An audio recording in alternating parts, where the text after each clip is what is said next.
I was looking in this book, 20,000 Leagues Under the Sea, and they were talking about going down in the water, and they found the temple of Hercules just for a brief moment. And it makes a person wonder, why all the story about these superhumans like gods? So this is something from mythology source saying, was Hercules real? And many Greek and Roman myths show evidence of having been changed through the ages. New stories were invented, names and places were changed, and the gods became more numerous and specialized. Many of the stories often became more elaborate and fantastic. Monsters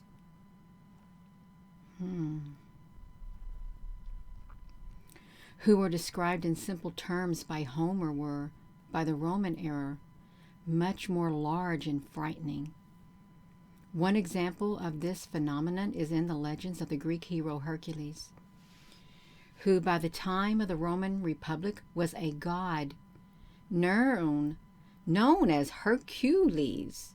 So he was once Heracles and Hercules. Hercules was always a larger-than-life hero, but over time his story was made more elaborate, and he, as a character, was brought closer to the status of the gods than other heroes. If the mortal Heracles, mentioned in the Odyssey, right there, became a god in both Greece and Rome, it's likely that his story has undergone similar changes before the advent of writing. And historians believe this is the case, and many among them point to the legends of Hercules as evidence that heroes and even gods could have originated from real men from the distant past. So what evidence do we have that Hercules was once real? The clues are in his legends. How the myth of Hercules may have developed. If Hercules was ever real, how did an ordinary man's story develop into that of a powerful hero and eventually a god? According to some historians, many ancient legends began with historical events and figures, and as the stories were repeated, they were embellished to be made more astounding and dramatic. One well-known example was the story of King Minos, the legendary king of Crete, and the stories associated with him seem to have some basis in the history of the Bronze Age, Crete, and Greece. Like Minos, many of these figures were also incorporated into mythology by writing in gods as parents. Minos, like many legendary characters, was said to be the son of Zeus. In time, the stories became more complex and fantastic. Men took on supernatural attributes, animals became monsters, and adventures became epic quests. Some historians believe the process went further. Some of these stories continued to evolve until the protagonists were no longer human at all, but were gods themselves. In many cultures, demigods were a common feature of mythology. Existing somewhere between the gods and ordinary men, they had superhuman attributes and often longer than average lifespans. The Greeks had heroes, but generally stopped short of considering them to be demigods. The closest Greco-Roman character to fit this type was Hercules. For example, the statue of Hercules as a god was almost entirely absent in the earliest known myths. This idea and the story of his death connected to it were almost certainly the result of later additions to the mythos.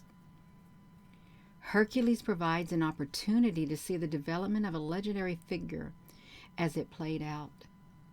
The fact that his story was widely expanded on in the historic period makes it a probability that the process had been occurring long before the legends were written down. Even the transition for Heracles to Hercules shows an evolution of the character toward a less human type. The Roman demigod was viewed as more divine than his Greek predecessor, and the stories of life among the gods were more numerous and detailed. So it's possible that the story of Hercules began as that of a real man and eventually evolved into a legend. The main character himself became stronger and more superhuman until eventually the Greeks began to believe that his deeds had earned him a place among the gods of Olympus.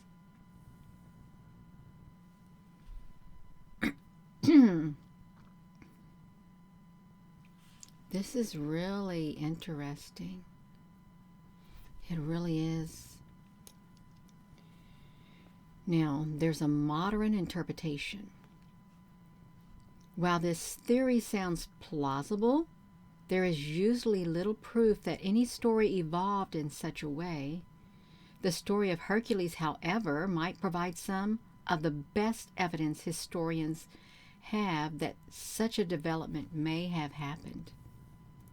The birth of Hercules follows many conventions, from Zeus seducing a mortal princess to the birth of twins from different fathers. The fact that it follows such a conventional model indicates that part of the story was added to bring the heroic figure into the lineage of gods and kings. Similarly, the fates of Hercules' descendants follow a similar theme. Both he and his ancestor Perseus had numerous sons who became great kings and dynasty founders. Making a hero or god the ancestor to contemporary rulers was another common trait in Greco-Roman mythology, so it too can be explained as a later addition to the tale. Where the heroes and their legends differed,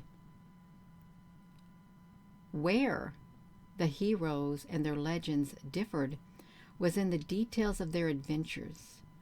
Their quests and the monsters they fought are the most unique aspects of their mythos, and the ones most likely to have originated with ancient sources. In the case of Hercules, many of his famous 12 labors seem like obvious examples of a realistic scenario that was expanded to become more fantastic. The beasts he fought in these labors were legendary monsters, but many have their roots in more common animals. The Nemean lion was an exceptionally strong version of a common predator. The Hydra was a more monstrous, venomous snake, and the Stymphalian birds were extraordinary only in their tenacity. When not set against a monster, some of the labors of Hercules even seem rather mundane. While Geryon was a giant, for example, otherwise the story involving him was simply about stealing some cattle. So it's easy to see how the labors of Hercules could have once been true stories that were later exaggerated. A man, or even several men whose stories were conflated, were actually be capable of acts like killing a lion, stealing a herd of cattle, or driving away a destructive flock of birds. Some historians believe that the story of Hercules is one of the oldest in mythology. Its roots, they claim, lay in the prehistoric Stone Age. This ancient origin even explains some of the particular peculiarities of Hercules' character.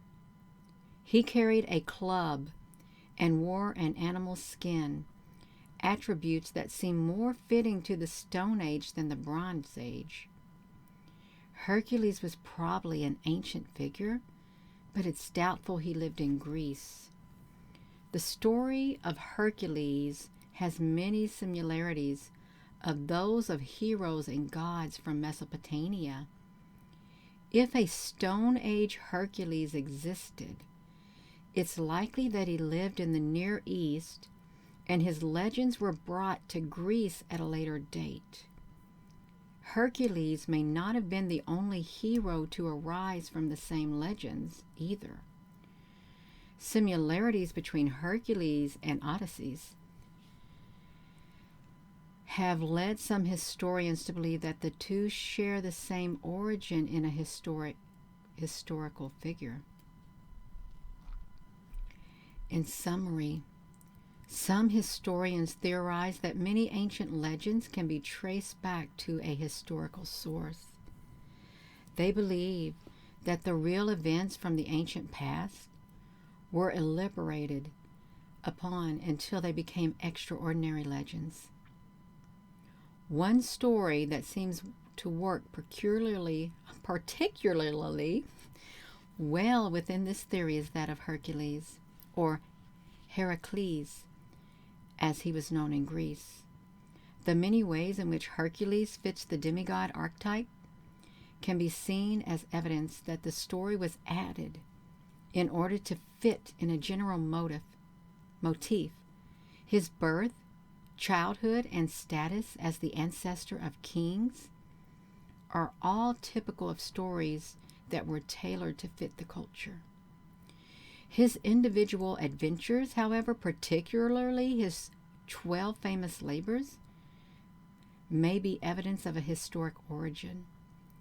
The creatures he fought and captured are largely monstrous versions of common animals, making it easy to see how a simple story could have been made more fantastical over time.